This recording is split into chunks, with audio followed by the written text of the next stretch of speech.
Live from Liverpool, we need to talk about ghosts with Kevin Eustace. Yes, it's Sunday. So you've caught me a little bit unawares here because I've just scared the cat because she's just scared me.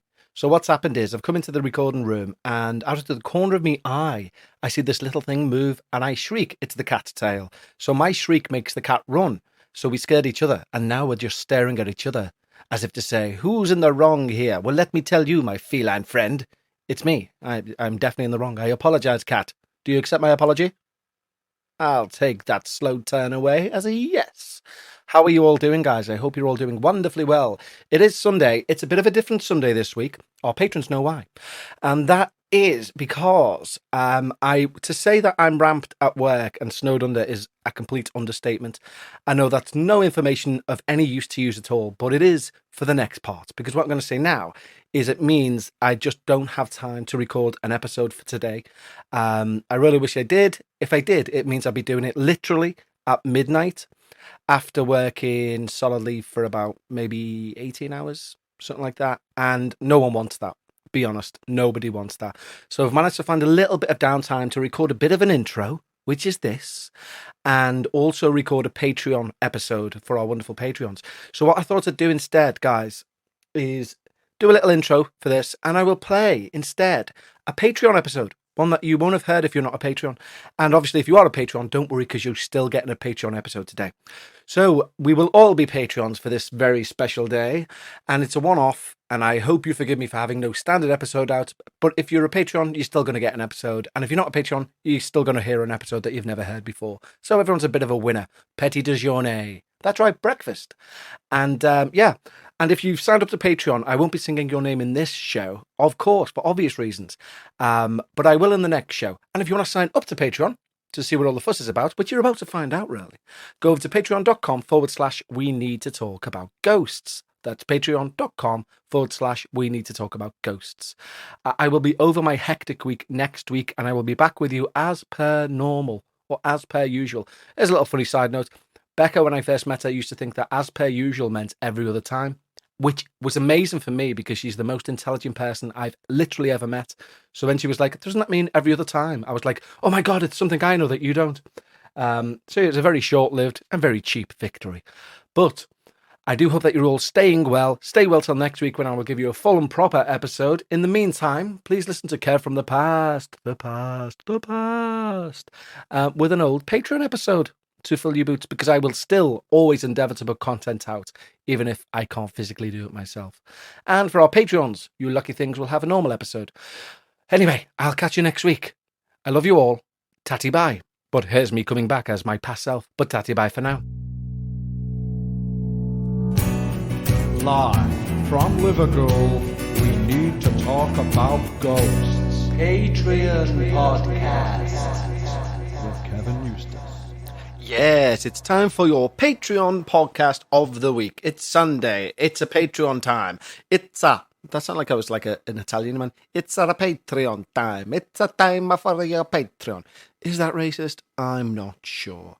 Anyway, moving swiftly on, what have we got in store for you in this Patreon episode? Well, as you may have heard on the main episode, I went a-delving round the internet, as you do, and I came across a series of interviews from the 1970s from regional TV company ATV. I think they're now defunct, but they basically looked after central England and a bit northwest, up north really as well.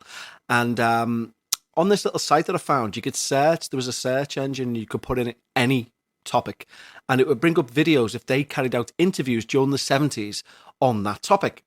And lo, there were a series of interviews about ghosts and hauntings, mainly in the workplace.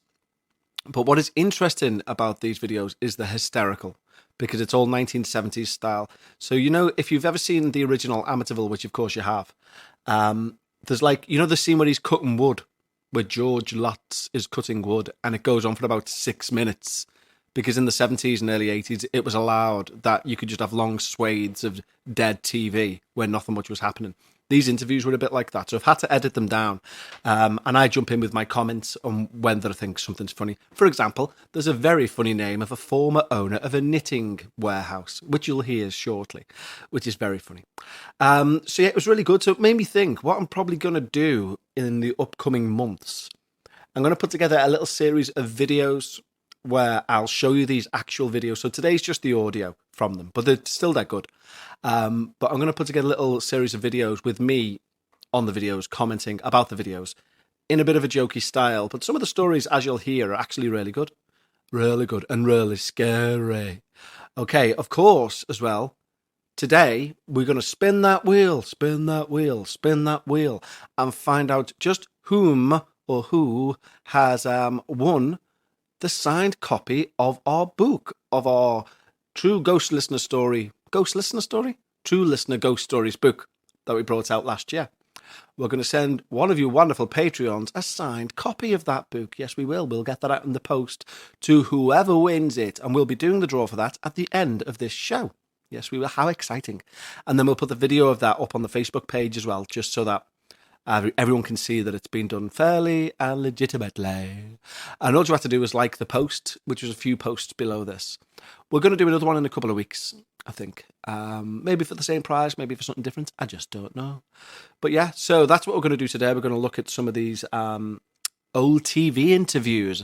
I think they're really good, you know, and it's this site. I'll divulge what the site is next week because I need to check something on it first before I start giving it out. I'm sure I can. I just want to double check with the people who've set it up. Because it looks like it's a college or a university like project sort of thing. So I don't know. I don't even know whether I can share them, but I can definitely share them on Patreon because I doubt that people who've set this up are patrons of this show. And if they are, I might get my eye wiped and sued. Who knows? Anyway. Let's have our first one. We're going to do it like in series format, so there's about 5 that we're going to look at. Okay, so this first one then is from 1978, and it's a ghost of Silver Hill Colliery. If you don't know what a colliery, I'm not even saying that right, but a colliery, is it? Don't know. Anyway, it's a coal pit. It's what we call a coal pit here in the UK. So this is Silver Hill's Colliery Ghost, and it's an interview, as all these are, from ATV, which is a now defunct channel, I think, in the Midlands area or Central England.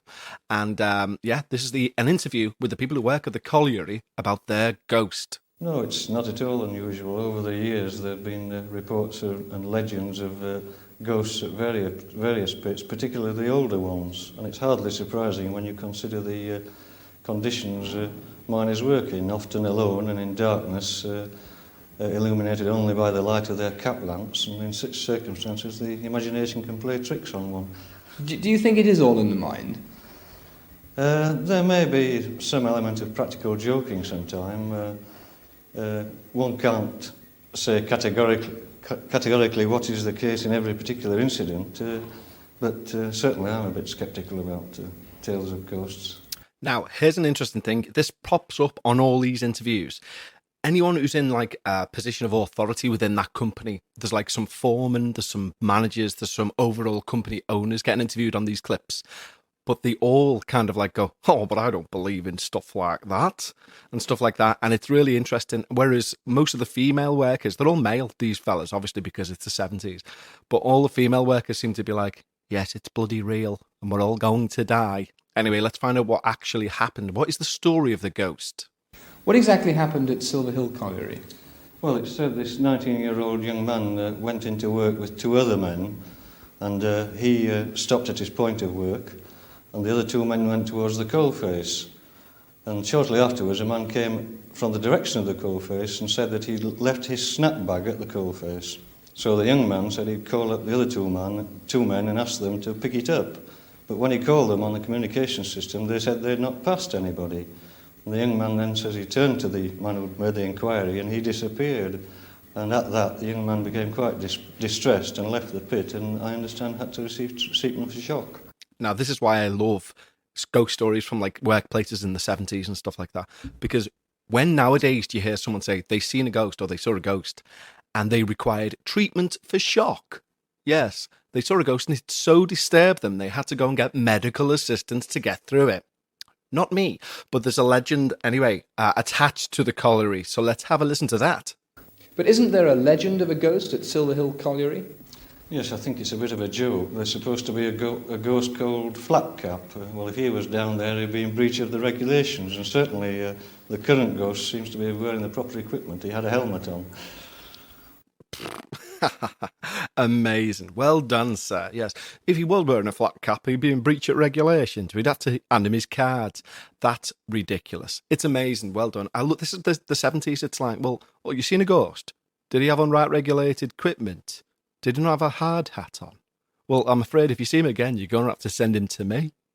It's just fantastic. I love these. So that was the ghost of Silver Hill Colliery. Yes, it was. Collieries are a very interesting thing. There's some up here in the northwest. Obviously, there's quite a few, actually, mainly around the St. Helens / Wigginy sort of areas.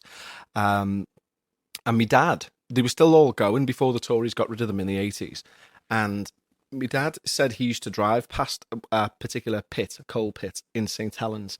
And he said there was a specific way that they'd sit. They'd sit on the haunches. So, I can't really describe it, but, kind of like if you just squat right down, so your bum's like 2 inches off the floor, if that. And he said that's how they'd sit, like, for hours. Like, if they, because they had nothing to sit on. But they developed, they developed this way of sitting, like a weird Tibetan sort of monk, I suppose. So, yes, that is a ghost from the colliery. Yes, Silver Hill Colliery. Let's have another one. And now I love this next one because it's a ghost called Old Sid. Yes, and he haunts Crossley swimming baths. This is from 1978. But when you eventually see the video that I'll put together, you need to look at this video because it's amazing. It's like a proper 70s news clip, where they go out to a roving reporter in the field because the guy's proper bought into this story. So like I've had to edit it down. There's like a 2-minute long clip where he's not talking, he's not doing, which is a lot in these things. There's a lot of these sort of long gaps with nothing happening in it. So I've had to edit it down. But in this one, there's a long, like 3-minute sort of period where he's just getting changed to go in the swimming baths and he's whistling away and the lights go off and he's like, pops his head out.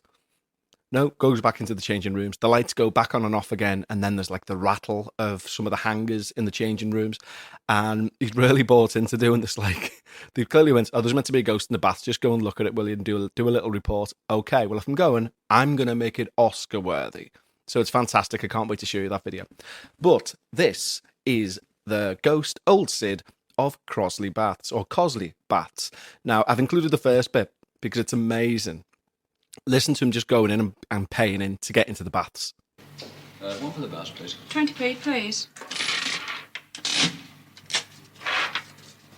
Thank you. Take care, won't you? Right out of a Scooby-Doo thing. Firstly, it's 20p to go for the swim, which is just ridiculous prices. It's about £5.20 now. Anyway, but then take care, won't you? And he like looks at her as if to say, we're having an undisclosed chat here without speaking out to me. Our eyes are saying more than ever we could say. Yeah, take care, won't you? And she's basically, what she's not saying is, because old Sid's around and he's going to freak you out. Anyway, what transpires next on this amazing interview is he's in his trunks now, the reporter, and he's got a towel around his neck, and he's standing at the pool. There's no one else in the pool, and he's dipping his toe in, and then the manager comes along to discuss the ghost. Now, talk about someone who's trying to buy into this like Oscar-winning performance. It's like Peter Kay, and if you don't know who Peter Kay is, and you guys in the States, he's like a northern comedian who does a lot of northern sitcoms, and he's brilliant. He's dead funny, but this guy's like a Peter Kay character. He's fantastic. He just buys into this whole dramatic effect that's going on. It's like, hey, what you doing? Why are you here first? As opposed to just saying, my name's Trevor and I run the baths and there's a ghost. It's amazing. Listen to this. Ooh, lovely. First in today, then?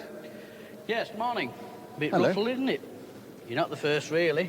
Not the first. Who's been in before me? Sid's been in before you have. Who's old Sid? Sid? You haven't heard of old Sid? Our ghost. Crossley Bath's ghost. Ghost? Yes, we've got ghost. We have a ghost in here. Bass, didn't you know that? Amazing. He's like my new favourite person in the world, this manager of the Bats. Aye, we have a ghost in here. Didn't you know? Didn't you know we had a ghost? Where have you been, child? Where have you been? Anyway, then they continue to talk about what's gone on. Well, it's funny you should say that, actually, because some strange things have been happening to me in the changing room over there, with lights going up and doors banging, all sorts of things. Yeah, that's true. That happens, yeah. Lights goes off and all. Bill, why do you think a ghost is attracted to a swimming pool? It seems a bit strange, doesn't it? It's not very old, is it, this place? No, it's 14 years old, but of course it's warm, you know. He can have a swim, get a shower when he wants, you know, things like this, of course.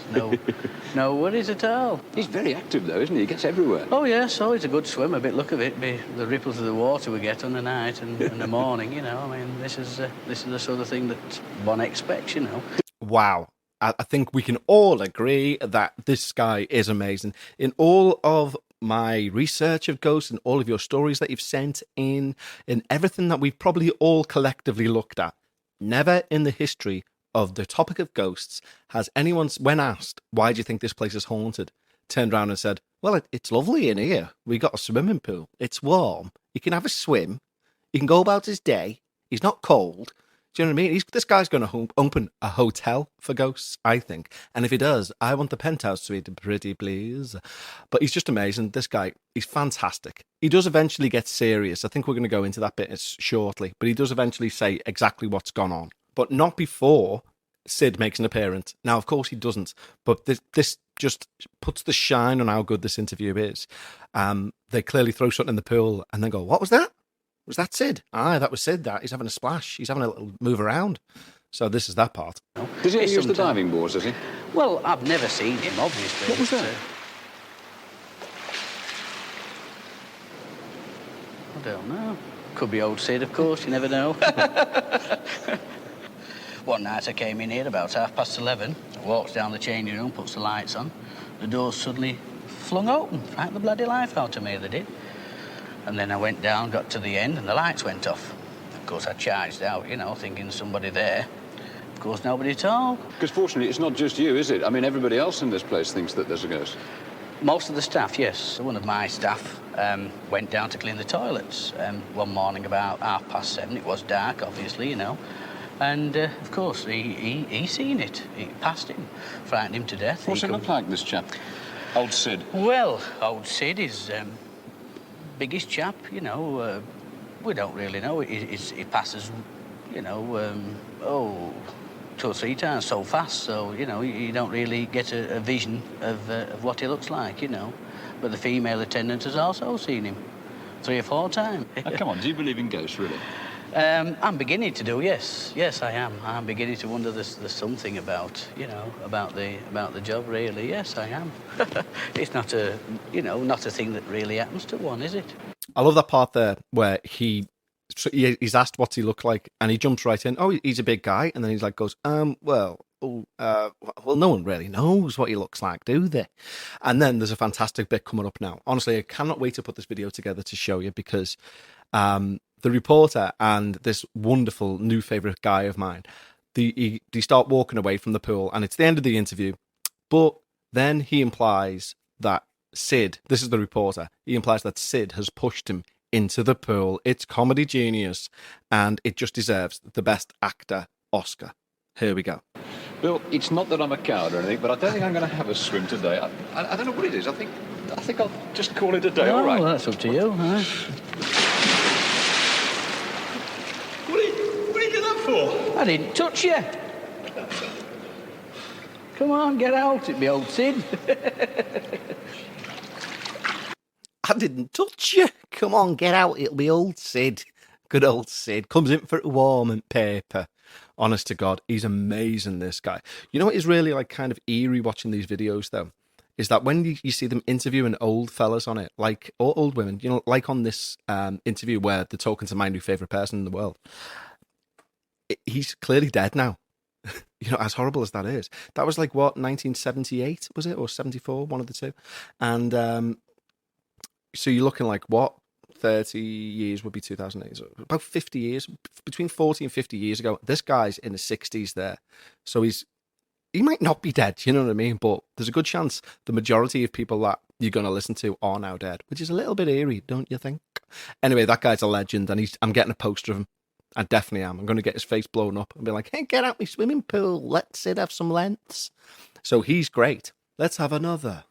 Right, this next one is an interview from a Kettle factory in 1974, and they're haunted also. They're all workplaces, these, by the way. And this guy, again, is a bit of a legend. Listen to how he explains how he's always thought about kettles. If you're looking for someone to segue kettles into ghosts, this is the perfect way to segue a kettle. You know, you just make a cup of tea with or a cup of coffee. This is how you segue a kettle into ghosts. Eerie place, this, isn't it? Or perhaps, like me, you've always associated kettles with the clanking of metal and weird whistling sounds. What? Now, listen, I've watched many episodes of Family Fortunes, or I think it's Family Feud in America. Anyway, I've watched many episodes of that where they say, we asked 100 people. If they said, we asked 100 people what you think of when you think of a kettle, I guarantee you, if you said, is it clanking metal? They go, They go, no, have another go. Is it weird whistling noises? There's this guy, it's perfect segue. Like, you know, talk about crowbar and something in. There's no way on earth that that's what he thinks of when he thinks about kettles. Anyway, let's get back to his interview. But things here are rather different. In fact, the kind of goings-on in this office make the Exorcist look like Mickey Mouse. Sorry, I had to jump back in there. They make the Exorcist look like Mickey Mouse. So are you bracing yourselves for something that is, in this guy's mind, scarier than the devil himself possessing a young child and killing a few people in the process? Are you ready for that? Okay. It's got to be much more scary than clanking sounds and weird whistling noises. Let's see. People have heard weird footsteps along the floorboards, rattling milk bottles. And, believe it or not, even this kind of thing.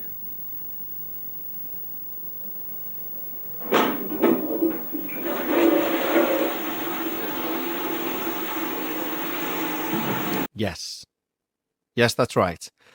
This guy thinks scarier than The Exorcist would be so let's just put this into the Exorcist film. We'll remove the demon possessing Reagan and the priest doing an exorcism and poltergeist activity to the nth degree and people being murdered by demonic forces. We'll remove all of that. And instead, the Exorcist will be a few footsteps, a few milk bottles clanging, and, of course, the odd toilet flush. I think we can all agree this activity here does make the Exorcist look like Mickey Mouse. I'm being facetious, aren't I? But he did oversell that, didn't he? Let's be honest. Okay, anyway, now we get to one of the employees' stories. And I like the employee stories because it seems to be all the women in these little interviews. They seem to be very authentic. And the men just seem to be like, well, I don't believe in it all, you know. As long as he's got right clothing on, then I'm not bothered. But anyway, this is one of the employees' stories. And I heard these footsteps, heavy, behind me, like, and I stopped and looked round. And there was nobody there. And that, I carried on, and that continued till I got to the top of the stairs. So I stood for a minute or two, you know. And then, only then, I suddenly thought about some of the things I had heard about, and I suddenly thought, oh, I could get pushed down the stairs here, and I stood for a little minute or two, and then I felt a presence as though there was somebody quite close to me. Didn't touch me. And then I just, started down the stairs, and I looked back again, but I didn't see anyone. That's all. Now, what you will see, she's a lovely little lady, and what you will see when I put the video thing together is when the bit where she says, I could have been thrown down the stairs, she has a massive grin on her face, like she was really disappointed, really excited to the fact that she could have been thrown down the stairs. It's like, oh, I could have been thrown downstairs. I thought, I'll hang round here, and I'll insult the devil himself and see if he'll chuck me downstairs. A little bit of fun on my working day. Now, what you'll hear next is this guy's clear obsession with... He must have an absolute paranoia and fear about toilet flushes. He really must, because he's already said that makes it scarier than The Exorcist, the fact that the toilet flushed. And he just can't let it go. Other people have talked about lavatories flushing when there's no one there. Yes, have you come across this kind of thing? No, I haven't. I have heard of these things, Well, when I opened the door on this morning about 6:30, I came in here and I seen a lot of glass and teapots and kettles and stuff on the floor. And this door was partly open like this. And this was a pane of glass which was across in there, which is, you can see, very thick glass. And it's been all smashed across the floor here. If it had to fall down there, you'd expect, just fall down. But this was out with everything cleared out of here onto the floor. Now, could anyone else have got into this office apart from you? No. Now, I will say this, that guy who was talking there, he seems genuine, and he seems genuinely scared. It's like he looks like a caretaker sort of guy, and he's clearly in his caretaker's little office, and he's got a look of absolute fear on his face when the guy says, like, can anyone else get any? And he's like, no, just me. He looks genuinely scared. So I know it was a bit difficult to make out what he was saying there. I think part of his accent, part because of the recording equipment in the 70s, but yeah, he's quite convincing, if I'm being perfectly honest. Now, you're going to hear one of the bosses now and talk about someone trying to give like an absolute corporate answer to exorcism questions. It's amazing. Listen to this. Suggested that you should get a minister in to exorcise this spirit. Yes, I understand the same. We have a problem there, of course, that we've probably got about 15 religions in the factory, so do we get 15 ministers in, or do we get all the religions to agree on one minister to do the exorcising, you see? Have you ever heard a more corporate answer to the paranormal? It's amazing. I mean, we get that in our place all the time, not to do with exorcisms, but it's kind of like, can I take a day's holiday next week? Well, you see, you can, but, there's a lot of people who want a day's holiday. If you have to give you a day's holiday, then we have to give everyone a day's holiday, and therefore, what do you want to do? Ask everyone if they can all agree who should have the day's holiday. That's basically what he's done there, but with the paranormal. So hats off to that CEO of that company there. That was fantastic. Okay, let's delve back into the 70s for yet another interview. Okay, so next we're going to a knitwear factory in 1973, yes. Now, unlike the swimming pool guy who's like, I'm going to star in this from start to finish in my cosy, in my swimming costume, baby. This one just jumps in with interviews with the staff and stuff. However, it does have one of the greatest former owners of the company's names. Listen out for it. It'll be obvious when it comes on because I'm going to jump in and mention it, but it's amazing. Anyway, this is one of the employees' stories. Well, there were three of us one morning about 7:45, and we're waiting to get into the factory, and we were talking amongst ourselves, and one of the girls, she just stopped talking, and I said, what's the matter? And she just said, it's in the lift. So I said, what's in the lift? And we just sort of turned round, and there's sort of a shape. Nothing, you could actually say there was a figure there, just rose up and then went down, just like smoke. Now, like I said earlier, the women in these interviews seem to be more authentic.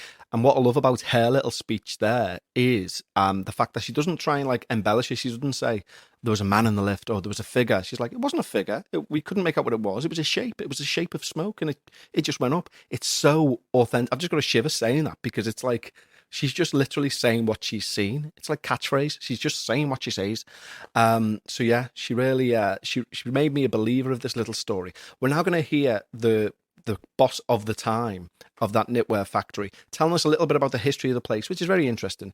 And then we learn, obviously, the name of the former owner. Well, the story goes that in the old days it was a knitting mill. It was one of the largest in the country in the 1890s.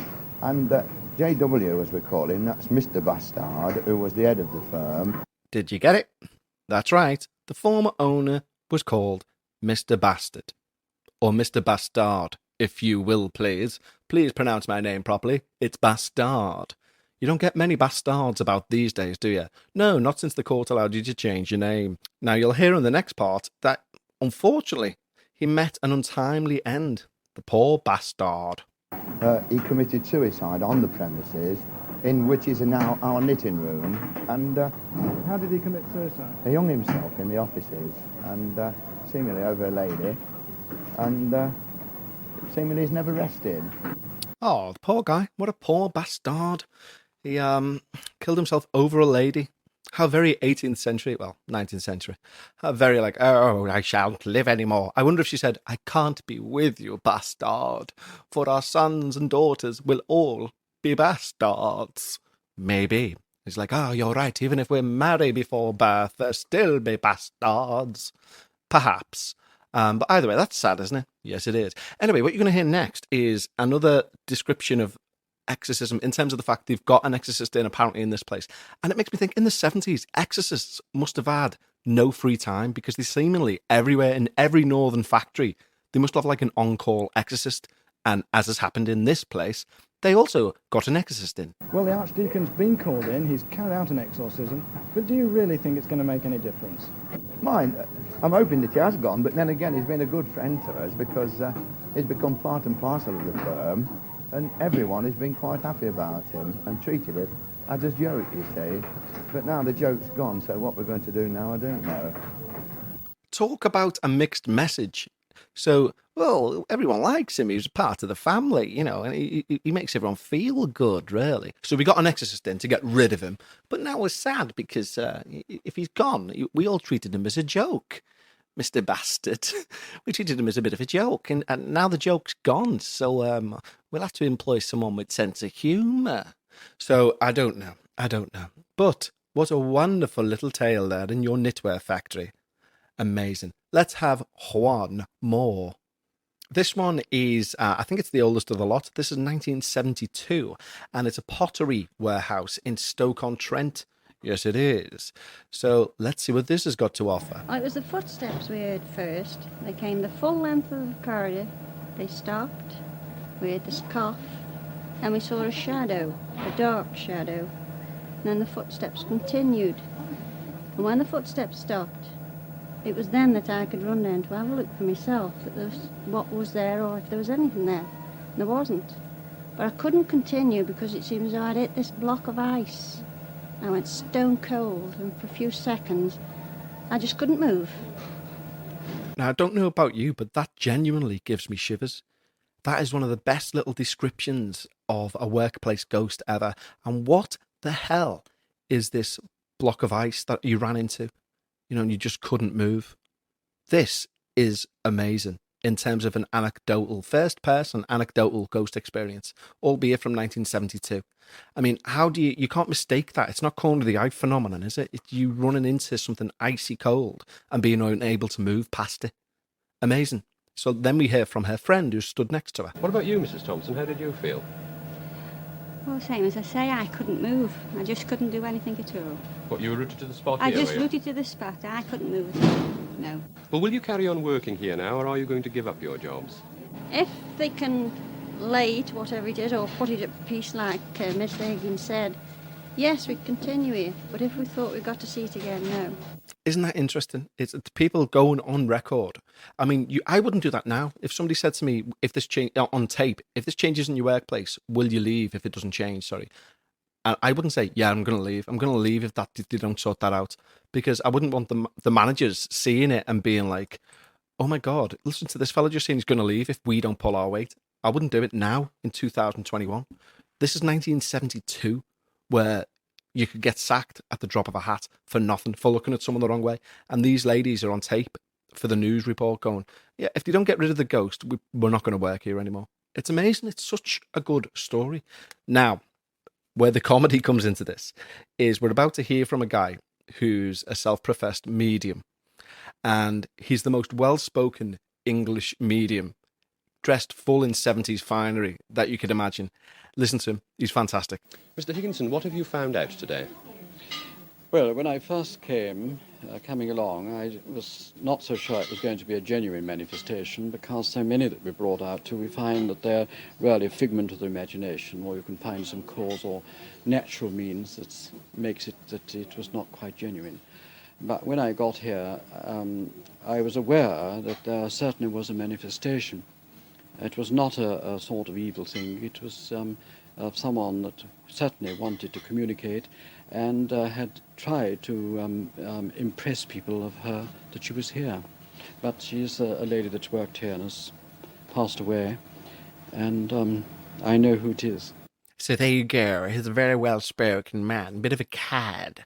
But he does now know, you know, he's got down into the nitty-gritty. He's just said there, and he has a big smile on his face when he says this. He says, quite clearly, I think we can all agree, I know who it is. I know who it is.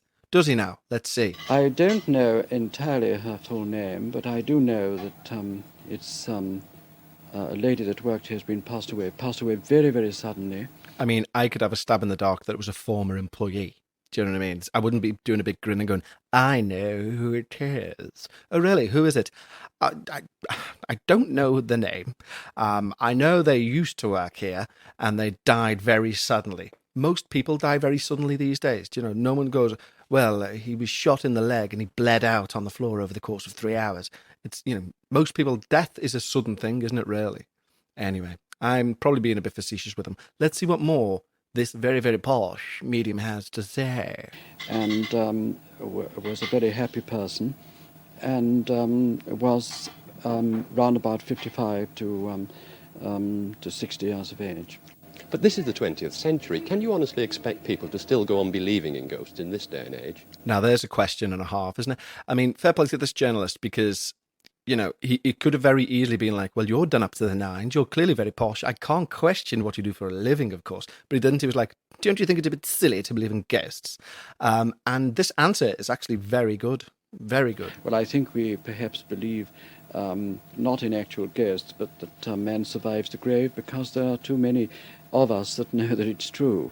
And when you come to think there are over 3 million people in Great Britain that believe in it, there must be something in it, and of course there is. Well done, Mr. Posh Psychic. I do like that answer. Not necessarily we don't necessarily believe in ghosts part, but I do like that we more believe that man survives the grave. Very good. Or woman, of course. Sexist little boy in the 70s there. Well, Marjorie, you've confirmed what Mr. Higginson thought. What did you tell him? Well, I didn't tell him anything, actually. He told me, and he described the person as she really was. Well, what sort of person was she? She was a very nice person. She worked here for quite a while. We all got on very well together, and she was very happy at work. When did she die? 12 months on the 19th of May, last May. Now, that was the twist. Yes, I was mocking this little psychic chappie before, where he's like, and I know who it is. But there's a worker at the firm there who's saying, yeah, he described it to a T. She died 12 months ago, and we all got on like a house on fire. But it does make you think, why would this be the person who's freaking everyone out? Especially if she's now that strong, she can form this ice wall and make people freeze at the spot. But for me, that's excellent first-hand anecdotal evidence of a medium getting it right, and a genuine haunting. Now, do you believe in ghosts? And do you believe that it is her who's haunting the factory? Well, I didn't, and in fact I've really laughed and joked about it. But as Mr. Higginson described the person to me, I'm thinking again. So there you go. That, ladies and gentlemen, is the ghost of the Pottery Ghost in Stoke-on-Trent. And Mr. Higginson there doing everyone a favour of the paranormal community by converting someone from a skeptic to a believer by literally saying, no, it is your former friend. He didn't give a name. It was like, your former friend, yes, she died 12 months ago. Yes, she's around 55, 60. Yes, a very happy person. But now she goes around building walls of ice and making you all freeze to the spot because secretly she hated you all, yes. Isn't that amazing, though? Fantastic. So that concludes our looking at workplaces in the 1970s, which feature ghosts and were featured on television back in the day.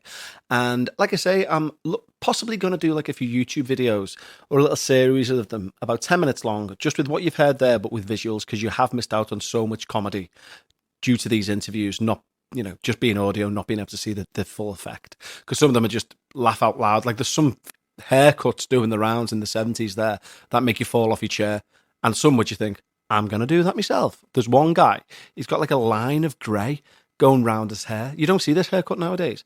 It's like he's dyed it from the bottom up to this line and then left this line and then dyed the rest. And I'm genuinely thinking, I might do this. It looks like Uncle Fester. That's amazing. Anyway, why are we all here? Why are we all at the end of the show? Why have so many people skipped the entire episode just to get to this point, you may ask? Well, that's because we're about to spin the magical wheel of Ishra. Yes, the wheel of justice, to find out just who is the winner of our signed book. Well, let's click that wheel and find out. I've now got the wheel up. I'm recording at the same time. Oh, no, I'm not with the... I'm recording this video at the same time as I'm doing the Patreon episode so that we can all check this is legit and we can do all that sort of stuff. Anyway, I'm about to click spin on the wheel. I'm clicking spin. Oh, it's making a sound. Let's see who's won. Who's won the book? It is... It's Corrine Wilson. We have a winner. Well done, Corrine. You have yourself a signed book of the book that we released. Book. That we need to talk about books. That we need to talk about ghosts. Volume 1, True Listener Ghost Stories. On its way to Corrine Wilson. Well done, Corrine. So, there you go. Thank you, everyone, for taking part. We'll be doing another quiz in a couple of weeks' time. And, yeah, that's the end of this episode. Make sure that you all look after yourself, take care of yourselves and each other. Tatty bye.